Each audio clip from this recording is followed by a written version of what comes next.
নমস্কাৰ ছাত্ৰ ছাত্ৰীসকল, আজি আমি ৰৈখিক জোৰৰ বিষয়ে আলোচনা কৰিম। ৰৈখিক জোৰ কোনবিলাক? যদি দুটা কোণ সন্নিহিত হয় আৰু এটা আনটোৰ সম্পূৰক হয় তেন্তে কোণবোৰক একেলগে এটা ৰৈখিক জোৰ বোলে। সন্নিহিত মানে কি আছিল? একেটা শীৰ্ষবিন্দু থাকিব আৰু এডাল সাধাৰণ বাহু থাকিব কোণ দুটাৰ মাজত। আৰু কৈছে এটা আনটোৰ সম্পূৰক কোণ। তাৰ মানে দুটা কোণৰ যোগফল যদি 180 হয় তেনেহলে সেইটো জোৰক সেই কোণবোৰক একেলগে ৰৈখিক জোৰ বোলে।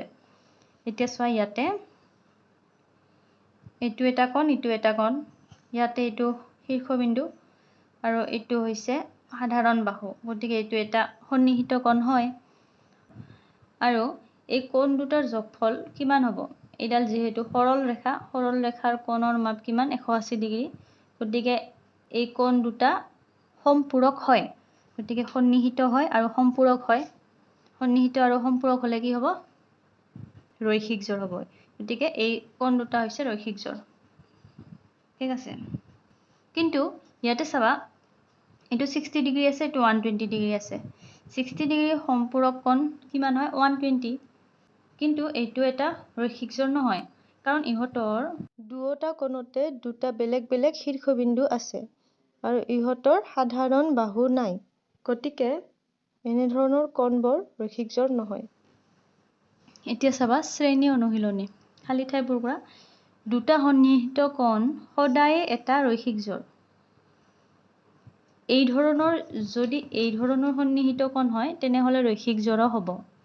কিন্তু যদি আমি আগতে পাই অহা এই ধৰণৰ যদি হয় সন্নিহিত কোণযোৰ, তেনেহলে এইটো ৰৈখিক জোৰ নহ'ব, কাৰণ এনেধৰণৰ সন্নিহিত কোণ সম্পূৰক নহয়।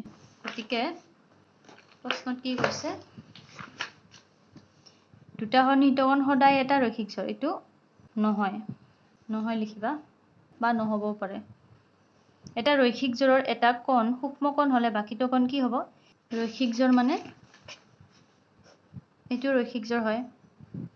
গতিকে ৰৈখিক জোৰৰ এটা কোণ সূক্ষ্ম কোণ হলে, সূক্ষ্ম কোণ মানে এইটোৱে ধৰি লোৱা সূক্ষ্ম কোণ, এইটো 90 ডিগ্ৰীতকৈ সৰু হয়, কাৰণ 90 ডিগ্ৰী হলে এইডাল চিধাকে হ'ব 90 ডিগ্ৰী, এইটো 90 ডিগ্ৰীতকৈ সৰু, গতিকে এইটো কোণ সূক্ষ্ম কোণ।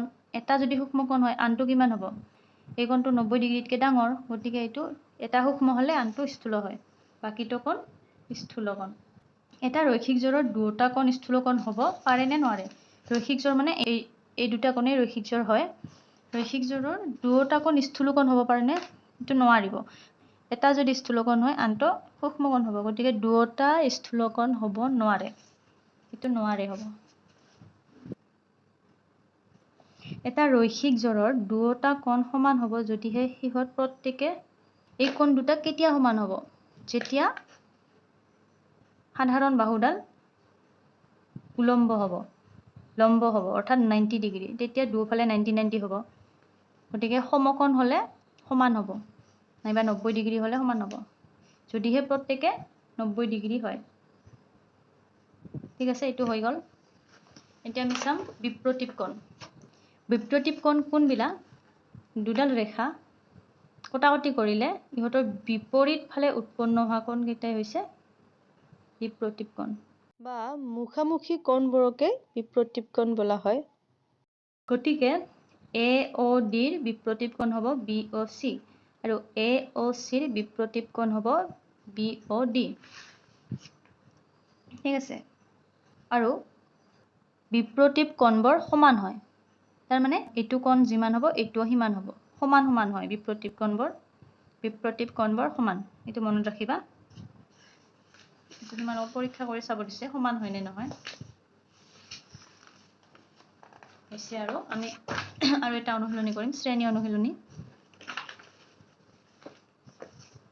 এইটো চাবা, AB ৰেখাৰ O বিন্দুত OP এটা ৰেখা বা ৰশ্মি লগ লাগিছে, খালী ঠাইত কি হ'ব? ইয়াতে চাবা ভালকে,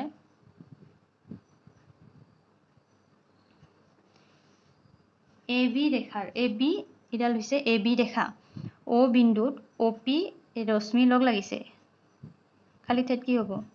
এইটো লগ লাগিছে, angle AOP plus angle BOP equal to AOP কোনখিনি?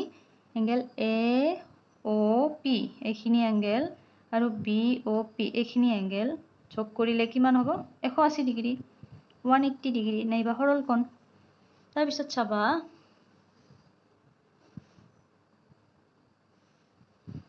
অ কিউ অ পিৰ বিপৰীত ৰশ্মি এইটো অ পি ইয়াৰ বিপৰীত ৰশ্মি হৈছে অ কিউ ইয়াতে হৈছে চাৰিওটা কোণৰ সমষ্টি কিমান হ'ব চাৰিওটা কোণ মানে এটা দুটা তিনিটা চাৰিটা কোণৰ সমষ্টি কিমান হয় 360 ডিগ্ৰী ঠিক আছে ইয়াৰ পিছৰটো 3 নম্বৰটো যদি এংগেল BOQ 60 ডিগ্ৰী হয় BOQ মানে BOQ এইটো যদি 60 ডিগ্ৰী হয় তেন্তে AOP কিমান হ'ব AOP এইটো কোণ কিমান হ'ব আমি অলপ আগতে পাই আহিলো কি দুডাল ৰেখাই কটাকটি কৰিলে বিপৰীত ফালে উৎপন্ন হোৱা কোণ দুটা বিপ্ৰতীপ কোণ বুলি কোৱা হয় আৰু বিপ্ৰতীপ কোণবোৰ সমান হয় গতিকে এইখিনি 60 হলে এইখিনিও 60 হ'ব এইখিনিও 60 হ'ব AOP 60 হ'ব তাৰ পিছত আমাক এংগেল AOQ মানে AOQ এইখিনিও 60 এইখিনিও 60 এতিয়া চাবা এইখিনি যদি 60 হয় এইখিনি কিমান হ'ব যেহেতু এইডাল এডাল সৰল ৰেখা হলে ইয়াৰ কোণটো হ'ব 180 ডিগ্ৰী গতিকে 60ৰ লগত কিমান যোগ কৰিলে 180 হয় 120 যোগ কৰিলে 120 যোগ 60 180 গতিকে এইখিনি 120 হ'ব এইখিনি যদি 120 হয় এইখিনিও 120 হ'ব কাৰণ এই দুটা বিপৰীত কোণ গতিকে এংগেল AOQ হ'ব 120 ডিগ্ৰী আৰু এংগেল POB হ'ব 120 ডিগ্ৰী বুজি পাইছা এতিয়া চাবা চিত্ৰত এইটো আলফা বুলি কোৱা হয় এংগেল আলফা আৰু এংগেল বিটা সমান বুলি কৈছে এই দুটা কোণ সমান গতিকে এংগেল এৰ পূৰক কোণ এংগেল বিৰ কোণ দুটা যদি সমান হয় ইহঁতৰ পূৰক কোণ দুটা সমান হ'ব পূৰক কোণ এংগেল বিৰ পূৰক কোণ তাৰপিছত চাবা চিত্ৰ 1ত চাৰিওটা কোণৰ সমষ্টি চিত্ৰ 1 কোনটো এইটো চিত্ৰ 1 ত চাৰিওটা কোণৰ সমষ্টি কিমান হ'ব এটা দুটা তিনিটা চাৰিটা সমষ্টি চাৰিটা কোণৰ সমষ্টি কিমান হয় 360 ডিগ্ৰী এইটো সকলোৱে জানো আমি আটাইবোৰ কোণৰ সমষ্টি তাৰ মানে এইকেইটা এটা দুটা তিনিটা চাৰিটা পাঁচটা ছয়টা ইয়াতে 6টা কোণ আছে এই 6টা কোণৰ সমষ্টি কিমান হ'ব এইটো এটা সম্পূৰ্ণ কোণ হয় এনেকুৱা সম্পূৰ্ণ কোণবিলাক 360 ডিগ্ৰী হয় যিমানেই নাথাকো ইয়াৰ মাজত কোণ যদি এটা সম্পূৰ্ণ পাক মাৰে পাক যদি সম্পূৰ্ণ হয় তেনেহলে সেই কোণটোৰ মাপ 360 ডিগ্ৰী হ'ব চিত্ৰ 3 x ৰ মাপ কিমান x ৰ মাপ মানে এইটো x এইখিনি নহয় গোটেইখিনি x ঠিক আছে ইয়াতেতো ইডালটো বেলেগ বিপৰীত কোণ নাই ইয়াতে x কিমান হ'ব চিত্ৰ 4 হ'ব লাগিব ইয়াতে এইডাল হৈছে এডাল সৰল ৰেখা আৰু এই সৰল ৰেখাডালৰ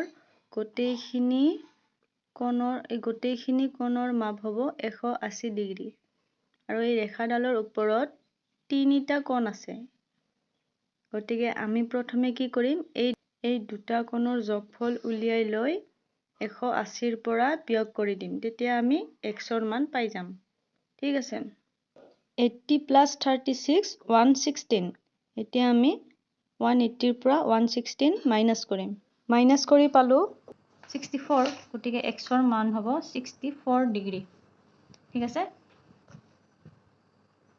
ইয়াৰ পিছত আমি 4 নম্বৰটো চাম চিত্ৰ 4ত এংগেল POM আৰু এংগেল LON ৰ যোগফল 270 তাৰ মানে এইটো চিত্ৰত POM আৰু LON এইটো আৰু এইটো প্লাস কৰি কিমান হৈছে 270 এই দুটা কি হয় বিপ্ৰতীপ কোণ হয় যেহেতু এই দুডাল কটাকটি কৰিছে ৰেখা দুডাল আৰু এই দুটা কোণ হৈছে বিপ্ৰতীপ কোণবোৰ সমান হয় এইটো যিমান হ'ব এইটো সিমান হ'ব এই দুটাৰ যোগফল কৈছে 270 তাৰ মানে ইয়াক মাজতে দুভাগ কৰিলে হ'ল 270 ৰ আধা কিমান হয় 135 ডিগ্ৰী 135 ডিগ্ৰী প্লাস কৰিলে 270 ডিগ্ৰী হ'ব যেহেতু কোণ দুটা সমান গতিকে একে হ'ব এইটো কি বুলি কয় এইটোক কয় আলফা বিটা গামা ডেল্টা আলফাৰ মান কিমান হ'ব এইখিনি কিমান হয় আমি উলিয়ালো আধা হলে এইখিনি 135